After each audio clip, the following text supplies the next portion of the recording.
Hello Internet, she's Leslie, my name is Cody, and this is the Christian News Show we do on Mondays, Wednesdays, and Fridays. And today we have so many different things to talk about, so I want to just get into it right now. So first of all, in our last video we talked about this restaurant in North Carolina. They were giving discounts to people for praying over their meals. And so I just want to let you guys know that that is no longer the case because everybody is saying that they are going to sue them. So if you're one of those people that thought that that was kind of a bad idea, that's good news. Again, I still think it was pretty wrong for them to do that in the first place, but on the other hand, I like discounts, so getting free stuff is always great. The next thing we need to talk about is Mark Driscoll, because he's been in the news for a while now, but I haven't really talked about him because I didn't know how serious all of this is. We talked about him a while back because of a whole plagiarism thing that got him in a lot of trouble in the first place, and that was supposedly because he wasn't citing his information correctly. So supposedly that was supposed to all be an accident. I don't know whether it was or not, but according to him, it was. So Mark Driscoll's church is part of this network of churches called the Acts 29 network. Or at least it was, because they now have removed him and his church from their network because they believe that he is dishonoring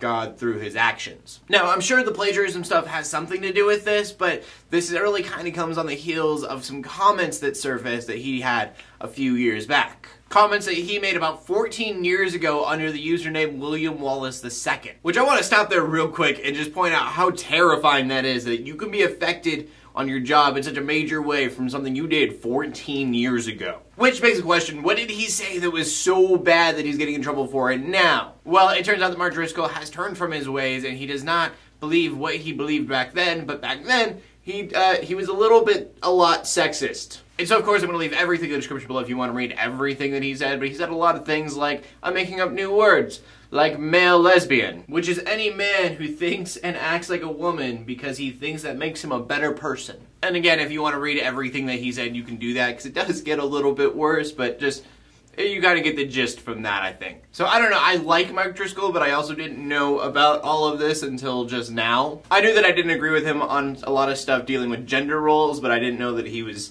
this extreme about it. But because I do think that he has a lot of good things to say, I hope that he can dig himself out of this rut and not be this joke for so many people, because right now that's kind of what he is. And from that we go to movie news, which I'm going to try to fly through because there are a lot of them. First off, a new trailer has come out for Riot Studios' movie Believe Me. It's about these con artists who decide to fake being Christian so they can take Christian money and help them with college, but it looks hilarious. Also, I know Lecrae's in it, and that's really exciting for me. If you don't know who Lecrae is, he's a Christian rapper, and as of a few days ago, Lecrae is actually the first Christian hip-hop artist to ever land #1 song on iTunes. Also, if you ever watched Video Game High School, it's not a Christian show by any means, it's just really cool, but Johanna Brady is in Video Game High School as Jenny Matrix. She's also going to be in this. And there are some comedians that are in this movie that I know I've seen in other movies as well, so some actual actors being put into this. And the next movie I want to bring up, just because I'm so surprised it's a thing, is that Christian Mingle is making a Christian Mingle movie. If you want to check it out, trailer in the description below. If you like incredibly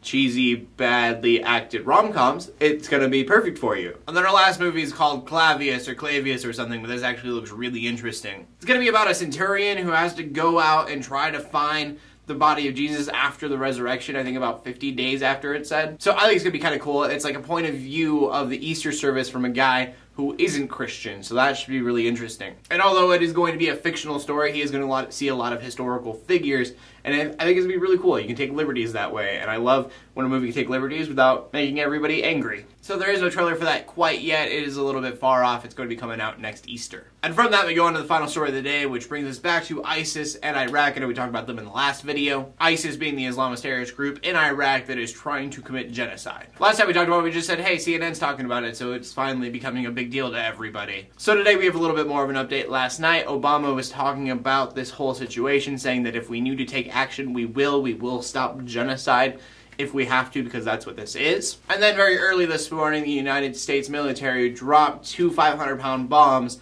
on ISIS. So I feel like there's going to be a lot of Americans that are going to be kind of mad about this and like, oh, we're back in Iraq again.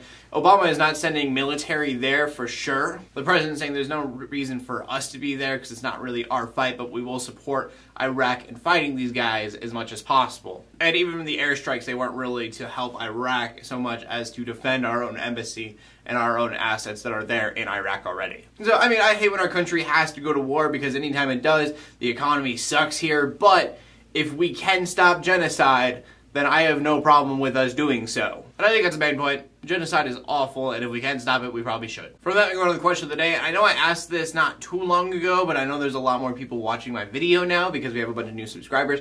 So, the question of the day is, if you could make a Christian movie, what would your idea of a Christian movie be? Please leave a comment in the comment section below with your answer. For the show, please share this video. That would mean the world to me. My name is Cody, and I bring you Christian news in a not-so-boring kind of way every Monday, Wednesday, and Friday. In closing, let the haters hate, let the Christians pray. To everybody, like, subscribe. I will see you later, and God bless.